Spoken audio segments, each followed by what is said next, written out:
On December 31, 1997, the turnstiles at Opryland USA locked for the final time. It was New Year's Eve in Nashville, Tennessee, and the 110-acre theme park had just concluded its 26th operating season. By every conventional amusement industry metric, the main gates should have reopened the following spring. The park had drawn roughly 5 million visitors that year alone. It maintained a payroll of nearly 4,000 seasonal workers. It was profitable, deeply ingrained in the Middle Tennessee cultural fabric, and operated as the undisputed entertainment capital of the American South. Yet, as the final steel train of the Wabash Cannonball roller coaster cycled back into its station that night, the corporate operator, Gaylord Entertainment, was not planning a winter refurbishment. The board of directors had already signed the execution order. Opryland USA was closing to be bulldozed entirely, making way for a retail shopping mall.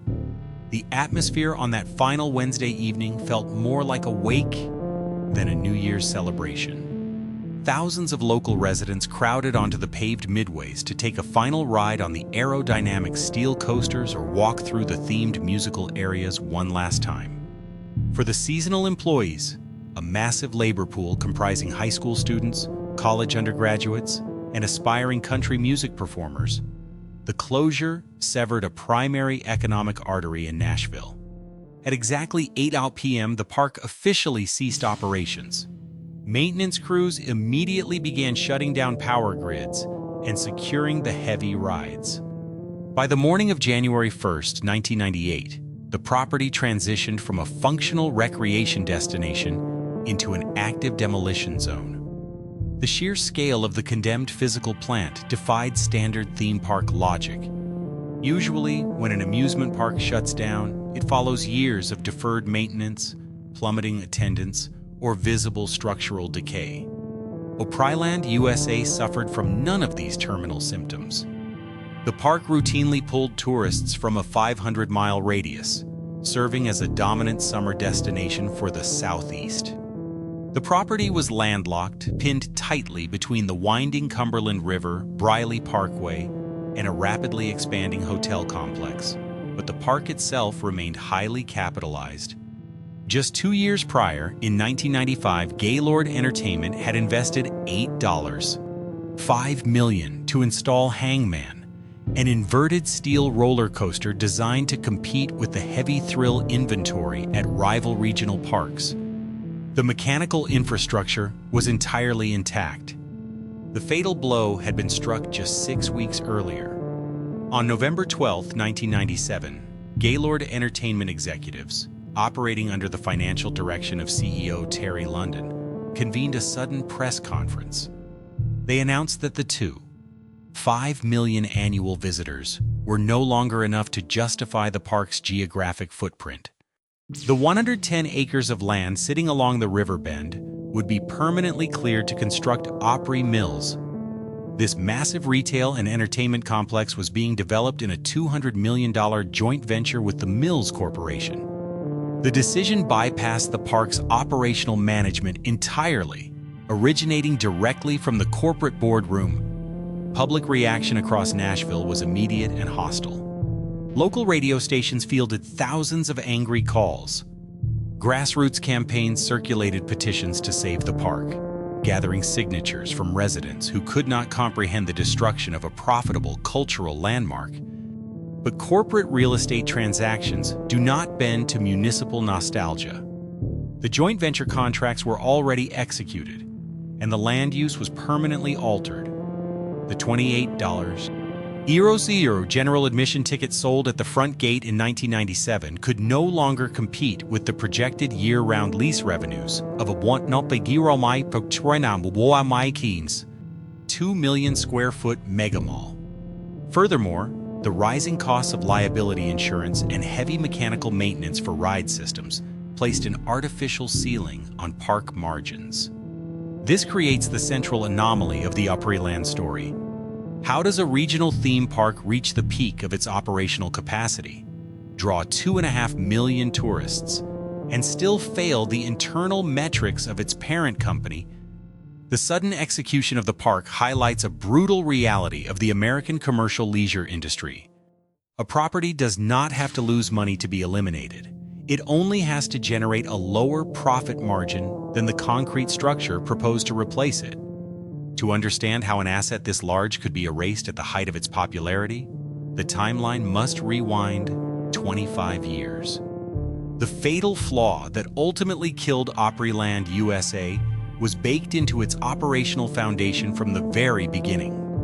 When the main gates first opened in 1972, charging a mere $5.25 for daily admission, the property was not conceived by amusement park veterans. It was built by a corporate life insurance company attempting to solve a severe media and broadcasting problem. The concept for Opryland USA did not originate from a seasoned amusement park operator. In 1968, the National Life and Accident Insurance Company faced a corporate infrastructure problem. The firm utilized a massive media asset to sell its life insurance policies across the American South. This asset was WSM AM 650, a 50,000-watt clear-channel radio station based in Nashville. The station's call letters literally stood for "We Shield Millions," serving as a constant broadcast advertisement for the insurance corporation. WSM operated the Grand Ole Opry, the longest-running live radio broadcast in the United States.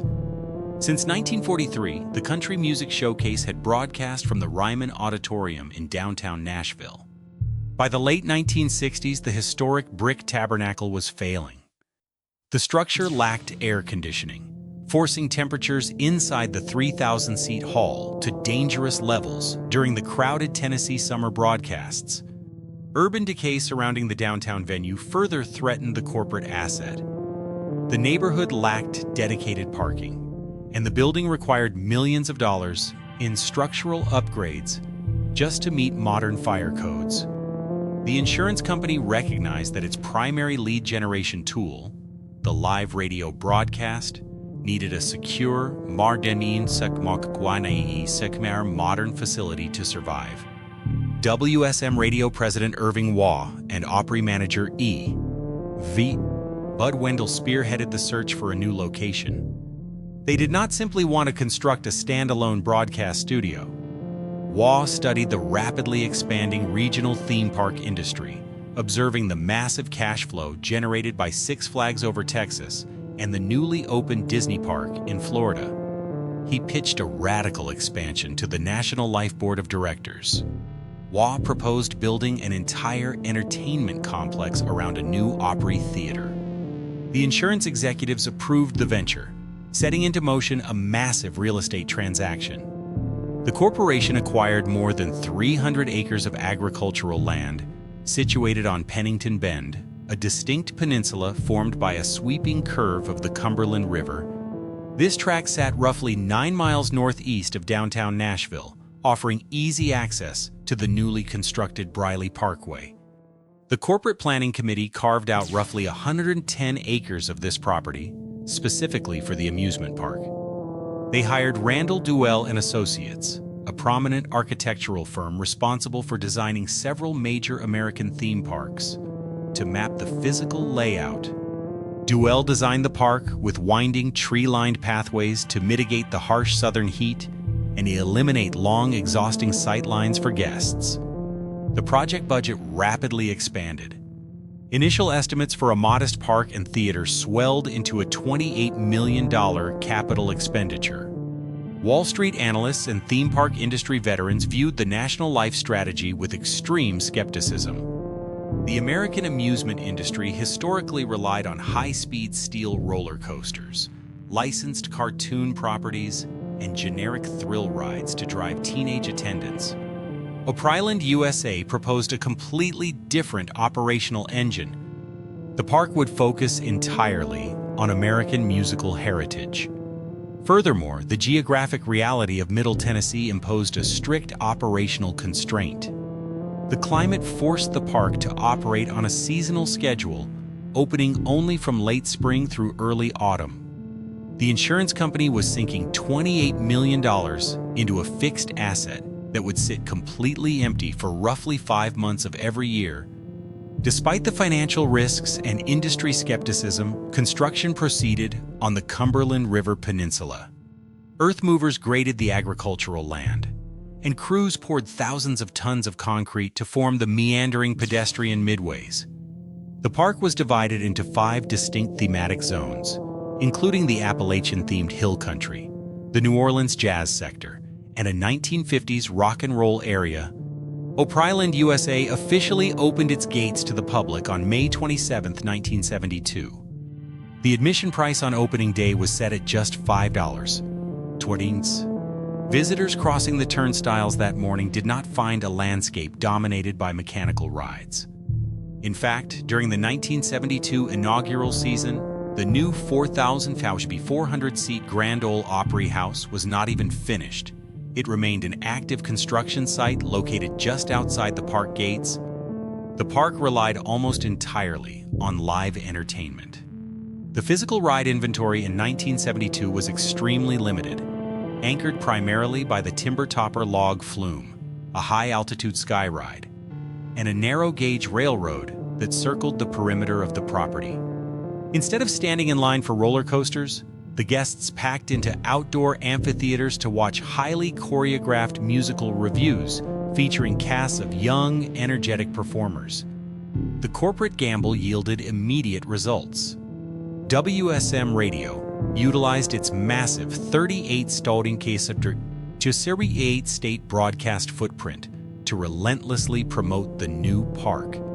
Families who had listened to the Grand Ole Opry for decades drove hundreds of miles to experience the physical manifestation of the brand. The massive asphalt parking lots filled with out-of-state license plates throughout the summer. The inaugural season proved that a park built around live music could successfully draw regional tourism. Opryland USA attracted hundreds of thousands of guests in its first few months, validating the National Life Board's decision. However, this sudden influx of foot traffic created an immediate logistical problem. The tourists driving down Briley Parkway needed a place to sleep, and the 110-acre park was just the first phase of a much larger corporate master plan. The initial 1972 season proved the viability of a music-themed park, but the corporate master plan remained incomplete. The centerpiece of the entire development was still under construction just outside the main gates. On March 16, 1974, the new Grand Ole Opry House officially opened. The massive brick structure completely replaced the decaying Ryman Auditorium downtown. It featured 4,400 seats and state-of-the-art broadcasting equipment for WSM AM 650. President Richard Nixon attended the opening night broadcast, playing the piano on stage. This event cemented the Pennington Bend Peninsula as the new undisputed center of the country music industry. The amusement park now had a permanent, world-famous cultural anchor operating adjacent to its turnstiles. Bud Wendell, the Opry manager who had helped conceptualize the move, oversaw the integration of the park and the theater. Wendell recognized that live musical performances alone could not sustain a multi-day tourist destination. Families driving from the Midwest needed traditional amusement elements to keep teenagers engaged while parents attended the theater broadcasts. In 1975, Opryland USA significantly altered its operational model. The park stepped beyond musical reviews and entered the national theme park arms race. Management contracted Aerodynamics, a prominent ride manufacturer based in Utah, to install the park's first major thrill machine. The new attraction was the Wabash Cannonball. It was a $1.2 million custom steel roller coaster featuring 2 consecutive corkscrew inversions. The ride utilized 1,900 feet of tubular steel track and propelled riders at speeds reaching 48 miles per hour. The Wabash Cannonball fundamentally changed the skyline of the park. It provided a highly visible kinetic structure that could be seen by commuters on the adjacent Briley Parkway. The coaster dramatically increased the average length of stay for visiting families. Visitors now spent entire days riding the mechanical attractions before walking over to the Opry House for the evening broadcast.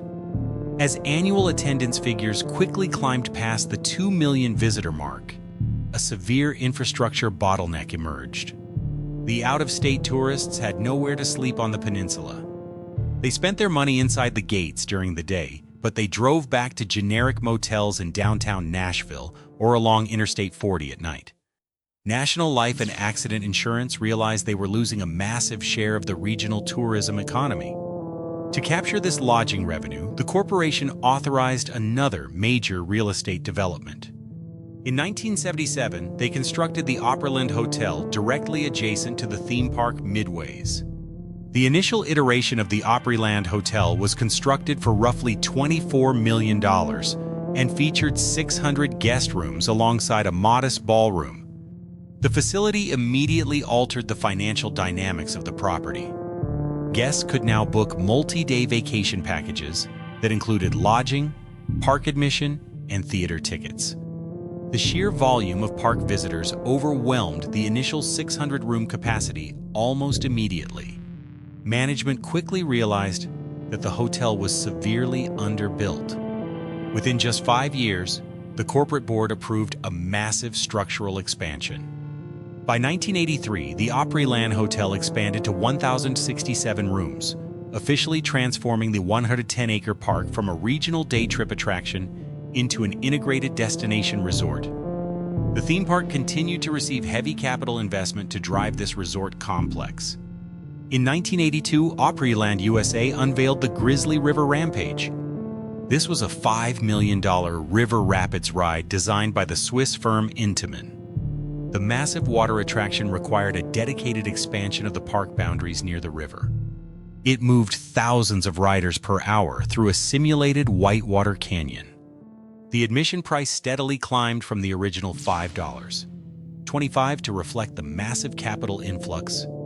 These heavy mechanical additions balanced the live entertainment, allowing the park to successfully capture multiple demographics simultaneously. The live entertainment division also scaled up dramatically during this era. Opryland USA did not rely on licensed cartoon characters to walk the midways. Instead, the park operated up to 12 distinct stage shows simultaneously. The entertainment department produced elaborate productions like Country Music USA and I Hear America Singing. They hired hundreds of musicians, singers, and dancers every single season. The park functioned as a massive live-action farm system for the Nashville recording industry. Future country music stars, like Steve Werner and Lori Morgan, performed multiple sets a day on the park's outdoor stages. This specialized labor pool required a payroll structure that looked nothing like a standard regional amusement park. This operational model introduced a hidden financial complication.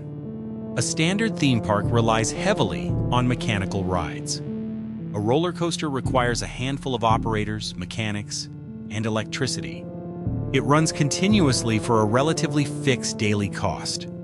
Opryland's live musical revues required costume designers, choreographers, sound engineers, lighting technicians, and dozens of union-scale musicians. The cost to run 12 live stage shows per day was exponentially higher than the cost of running a dozen flat rides. The park now supported a seasonal workforce of nearly 4,000 employees. The operating margins were heavily compressed by this massive human labor requirement. Furthermore, the geographic reality of Middle Tennessee continued to dictate the cash flow. The amusement park was an outdoor facility, subject to freezing winter temperatures. Every year in late October, the turnstiles locked, the roller coasters were winterized, and the massive seasonal workforce was laid off. The 110-acre park generated zero ticket revenue for 5 straight months. This seasonal constraint had always existed, but the introduction of the massive Opryland Hotel changed the internal math of the property. The hotel required year-round occupancy to service its debt and maintain its staffing levels. The corporate property was now distinctly fractured. A summer theme park bolted directly to a 365-day hospitality structure. By 1982, the National Life and Accident Insurance Company had successfully built an entertainment empire. However, the corporate landscape of the early 1980s was changing. The insurance firm became a prime acquisition target itself. American General Corporation, a larger insurance conglomerate based in Texas, initiated a takeover of National Life, or American General wanted the lucrative life insurance portfolios. The Texas executives had absolutely no interest in operating a seasonal theme park, a live radio broadcast network, or a massive hotel. The entire Opryland complex, right at the moment it cemented its status as the entertainment capital of the South, was suddenly classified as a non-core asset. The physical real estate, the steel roller coasters, and the 1,067-room hotel were put up for sale. In 1983, Gaylord Broadcasting formally completed its acquisition of National Life and Accident Insurance, hence taking control of the entire Pennington Bend entertainment complex. Led by Chairman Edward Gaylord and managed operationally by E. Bud Wendell, the corporate entity was rebranded as Gaylord Entertainment Company. The new leadership wasted no time capitalizing on the entertainment ecosystem. In 1983, Gaylord Entertainment launched an initial public offering, listing its common stock on the New York Stock Exchange under the ticker symbol GET. Wall Street immediately took notice of the unique synergy connecting the Opryland Hotel, WSM Radio, the Grand Ole Opry House, and the seasonal amusement park. During the late 1980s and early 1990s, Opryland USA reached its absolute zenith. The park operated as a self-contained entertainment machine, drawing an annual attendance of roughly 2.5 million visitors. The seasonal workforce swelled to nearly 4,000 employees, making the park the single largest seasonal youth employer in Middle Tennessee.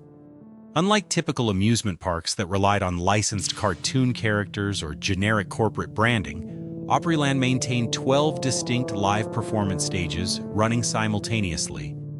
The park employed hundreds of young vocalists, instrumentalists, and dancers who executed over 100 individual shows daily across its 5 themed areas. The physical inventory expanded to match the soaring attendance figures. In 1989, Gaylord Entertainment invested $7 million to construct Chaos, an indoor roller coaster manufactured by Vekoma. Housed inside a massive climate-controlled building, Chaos utilized special lighting and audio effects to simulate high-speed motion in total darkness. The ride provided a weatherproof attraction that could absorb large crowds when summer afternoon thunderstorms swept across the Cumberland River. The park's overall footprint remained fixed at roughly 110 acres, but every square foot was optimized for guest throughput and retail merchandising. Simultaneously, the adjacent Opryland Hotel underwent a massive multi-phase expansion. In 1988, the company opened Phase 3, introducing the Cascades Atrium, a 2-acre indoor tropical garden featuring cascading waterfalls, lagoons, and glass elevators.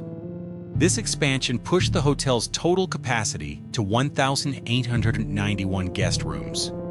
Families visiting the theme park during the day routinely transitioned into hotel guests, creating a closed-loop economic engine. The park acted as the primary marketing funnel, drawing families from a 500-mile radius across the American South and Midwest. Corporate revenues across Gaylord Entertainment climbed steadily, bolstered not only by ticket sales and hotel rooms, but also by the company's expanding cable television portfolio. Gaylord owned and operated the Nashville network, known as TNN, along with Country Music Television. These television networks broadcast the Opryland brand into millions of American homes every single day, driving organic attendance straight to the Pennington Bend turnstiles. The park was universally viewed by local residents and tourism analysts as an invincible cultural institution of the South. Behind the glittering facade of live music and packed midways, however, a quiet structural vulnerability was compounding. The amusement park was trapped by its own geography. Pinned tightly between the winding Cumberland River, Briley Parkway, and the rapidly expanding hotel property, Opryland USA possessed zero room for physical expansion. To add a new major roller coaster or water ride, management had to demolish an existing attraction or squeeze infrastructure into increasingly narrow pathways. Furthermore, the operational economics of the park were growing increasingly burdensome. The 12 live musical revues required massive, ongoing investments in costume design, union-scale musician salaries, vocal coaching, and theatrical staging. While a steel roller coaster required a predictable baseline of mechanical maintenance, live entertainment demanded a continuous infusion of human capital. The seasonal workforce required extensive annual recruiting, hiring, and training cycles just to staff the park for its 5-month operational window. The early 1990s also marked the dawn of the national theme park coaster wars. Regional amusement parks across the United States were pouring tens of millions of dollars into record-breaking hypercoasters, wooden monsters, and massive water parks to capture the teenage demographic. Opryland USA attempted to keep pace within its tight acreage constraints, but the capital expenditure required to compete with massive corporate chains like Six Flags or Paramount Parks began to outstrip the return on investment generated by a seasonal gate. The gross operating margins of the theme park division began to flatten. While the park continued to draw 5 million visitors a year, the cost of maintaining aging mechanical rides and producing high-end theatrical shows escalated faster than ticket price increases could absorb. The park was still highly profitable, but its financial performance was increasingly overshadowed by the sensational growth happening just a few hundred yards away. The Opryland Hotel was no longer just an auxiliary lodging option for park visitors. It had evolved into a standalone convention powerhouse. Business travelers and corporate convention planners were booking rooms 365 days a year, generating extraordinary profit margins that completely eclipsed the seasonal fluctuations of the theme park. The corporate boardroom at Gaylord Entertainment was quietly beginning to view the 110-acre amusement park through a purely financial lens. The stage was set for a fundamental conflict between real estate yield and regional tradition. By June 1952, the rolling stock of the Pacific Electric Railway no longer rattled eastward past the orange groves at the rate of 12 passenger trains per hour. General Motors buses, painted in the teal and yellow livery of Metropolitan coach lines, had taken over the concrete right-of-way along Colorado Boulevard. The transformation of the regional transit corridor altered the demographic arrival pattern of Pasadena's oldest recreation district at the very moment when deferred maintenance from the Second World War required immediate capital outlays. In October 1953, the board of directors, now chaired by industrialist Arthur W. Raymond, faced an engineering assessment from the firm of Barton Ashman Associates that documented 42 separate wooden structural elements requiring complete replacement across the perimeter of the central midway and pavilion. The cost estimates submitted to the board totaled $185,000, equivalent to approximately $1 million in 2026 purchasing power under Bureau of Labor Statistics consumer price benchmarks. To finance this capital requirement without issuing high-interest municipal bonds, Raymond negotiated an exclusive multi-year concession agreement with the Pepsi-Cola Bottling Company of Los Angeles. Under the terms filed with the Los Angeles County Recorder on November 14, 1953, Pepsi-Cola advanced $95,000 in exchange for exclusive vending rights across all 32 acres of the park and mandatory architectural branding on the central bandstand and main entrance gates. The remaining $90,000 deficit was absorbed through a bank loan secured by the park's parking lots and administrative buildings, which were placed under a first-position deed of trust held by Bank of America. Attendance figures for the 1954 operating season reached 412,000 paid entries, representing an 18% increase over the 1950 trough. But the fiscal composition of that attendance had shifted dramatically. From the rail excursion era, family sedans bearing Los Angeles license plates now occupied the expanded asphalt parking areas constructed over the former picnic groves in the park's western quadrant. The average length of stay dropped from 5 hours in 1938 to 8 hours in 1954 as automobile visitors arrived later in the afternoon and departed before dusk, bypassing the sit-down restaurants and evening ballroom dances that had sustained off-season revenues for 3 decades. Concession per capita spending rose by 34%, driven primarily by carbonated beverage sales and mechanized games of skill supplied by the Exhibit Supply Company of Chicago. The physical fabric of the park reflected this compressed operational window. In March 1955, the maintenance crew dismantled the historic 1912 rustic timber footbridge that spanned the dry wash, replacing it with a prefabricated steel culvert and a 2-lane asphalt roadway designed to facilitate vehicular traffic flow between the main parking lot and the southern midway. The landscape architect firm Howard and Ashcraft drafted a master plan that eliminated 5 acres of unmonitored walking trails in the northern canyon, replacing them with a fenced-in asphalt midway containing 3 new mechanized rides, manufactured by the Spillman Engineering Corporation. A 20-horse carousel, a miniature diesel train on a 2,100-foot oval track, and an electrically driven whip. These additions required the removal of 60 mature eucalyptus trees, altering the microclimate of the central picnic area and increasing midday ambient temperatures during the summer peak. Labor relations within the destination shifted correspondingly. The seasonal workforce of 140 ride operators, ticket sellers, and maintenance staff, previously drawn largely from local high schools and university students through informal community networks, was unionized in April 1955 under the Building Service Employees International Union, Local 399. The resulting collective bargaining agreement established a standardized hourly wage of $1.25, increasing annual payroll expenses by 22%. To offset these mandatory cost increases, management eliminated free admission days for local municipal employees and instituted a 10-cent parking fee per vehicle, generating immediate public friction with the Pasadena City Council. On June 12, 1955, City Councilman James H. Hine introduced a formal resolution questioning whether the park's commercial parking fees violated the original 1904 Municipal Land Covenant governing public access to the Arroyo lands.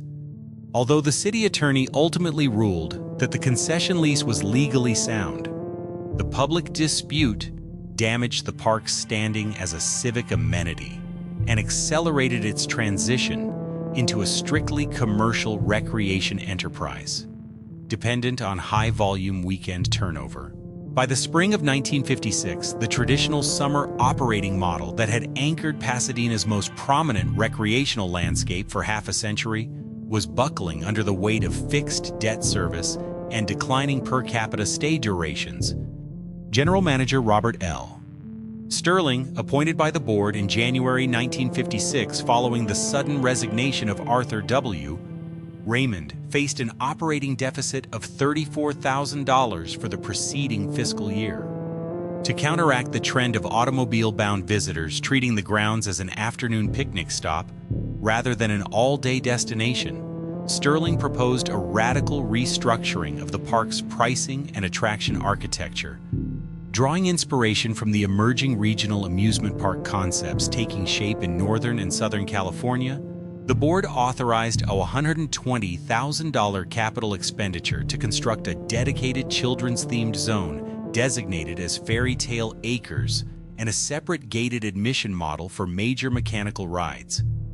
Construction commenced on September 15, 1956, under the direction of local contractor J.C. Boesflug Construction Co., utilizing 3 acres of underutilized oak grove in the park's northeastern sector.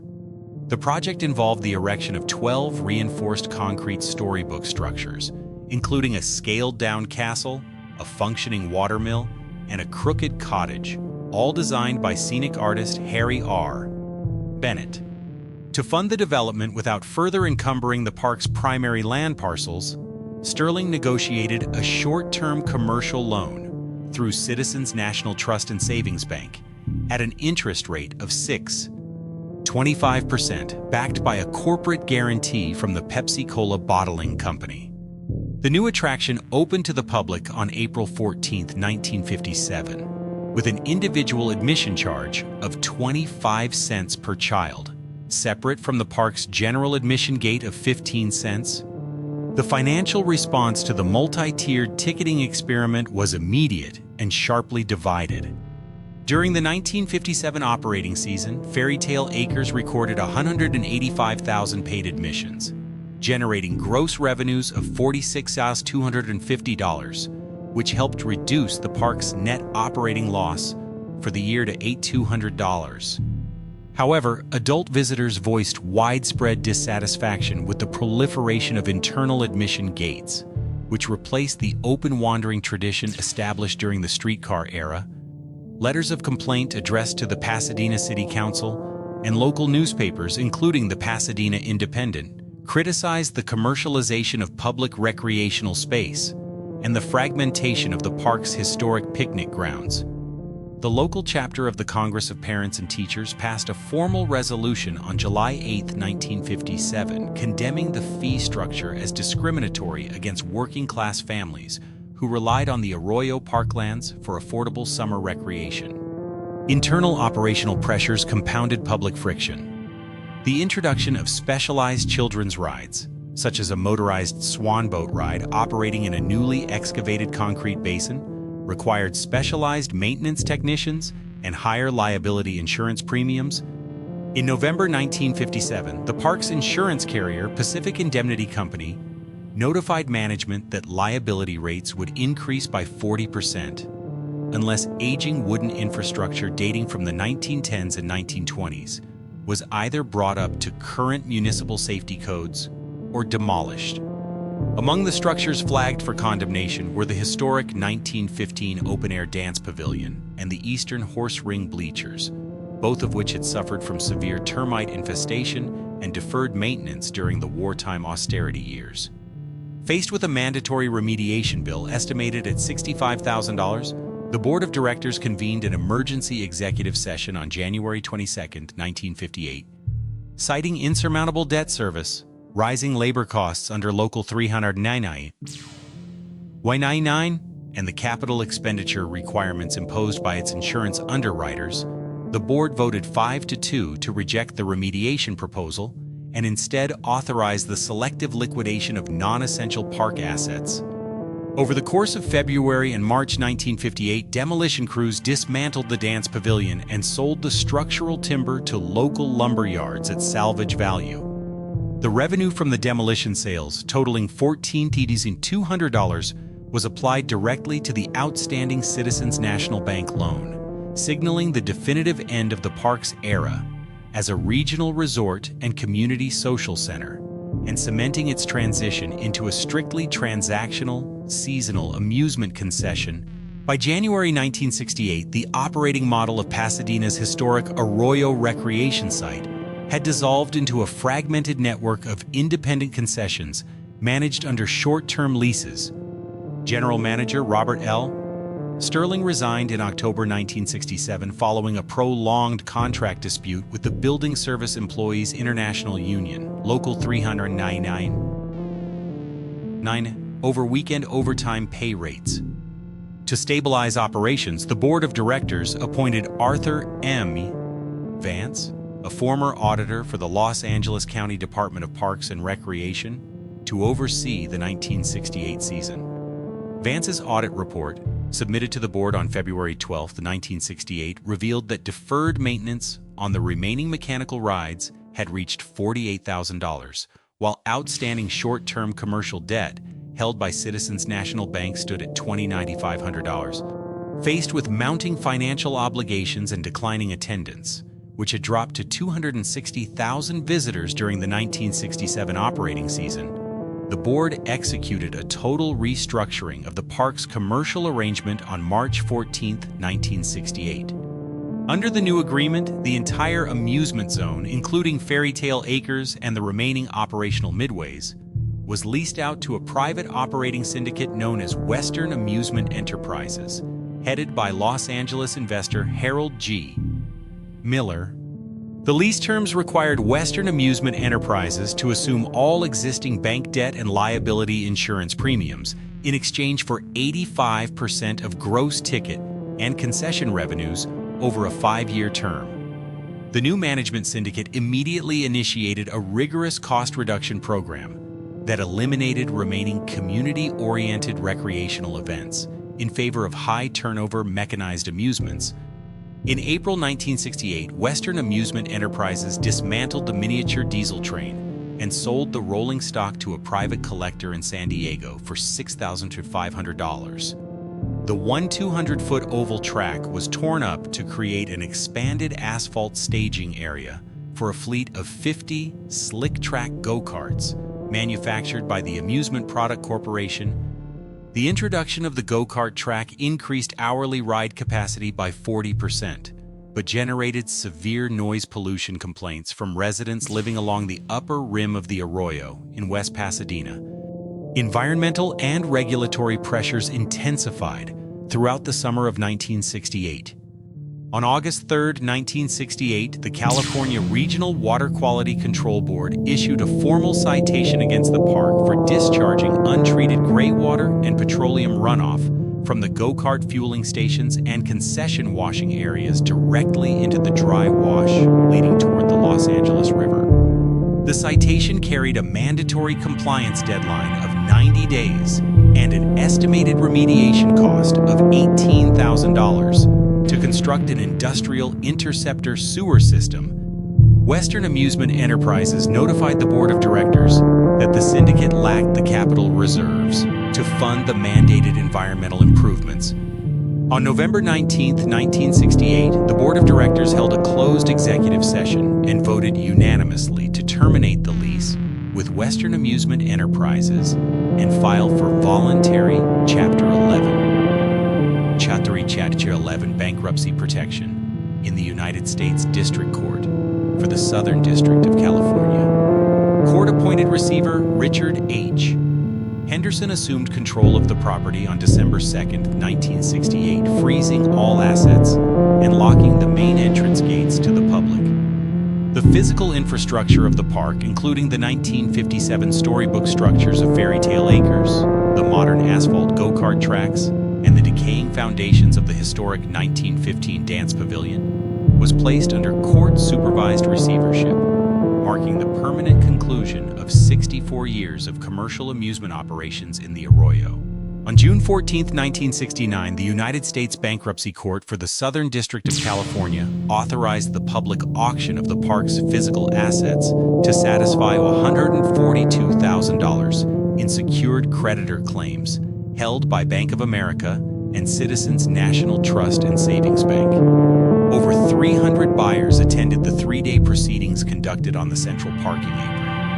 The 1955 Spillman Engineering Carousel was dismantled and shipped to a regional carnival operator in Fresno for $2,500, while the remaining 32 coin-operated arcade machines manufactured by the Exhibit Supply Company were liquidated for $3,800.